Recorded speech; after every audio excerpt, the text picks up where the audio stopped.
மறந்தும் கூட வருகின்ற நவம்பர் 19ஆம் தேதியில் வரும் சக்தி வாய்ந்த சர்வ அமாவாசை அன்று இந்த தவறுகளை மட்டும் செய்து விடாதீர்கள். உங்களுக்கு முருகனை பிடிக்கும் என்றால் இந்த வீடியோவை லைக் செய்து கந்தனுக்கு ஆரோகரா, முருகனுக்கு ஆரோகரா என்று பதிவிட்டு எங்கள் முருகன் ஆராதனை சேனலை சப்ஸ்கிரைப் செய்து கொண்டு பெல் பட்டனை பிரஸ் செய்து கொள்ளுங்கள்.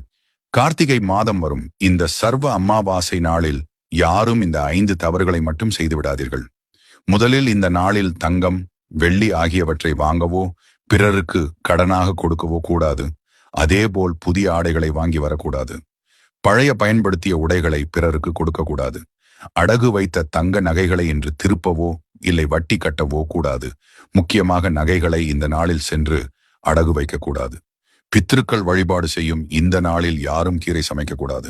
இதுபோல் நிறைய தகவல்களை தொடர்ந்து பெற எங்கள் முருகன் ஆராதனை சேனலை சப்ஸ்கிரைப் செய்து கொண்டு பெல் பட்டனை பிரஸ் செய்து கொள்ளுங்கள்.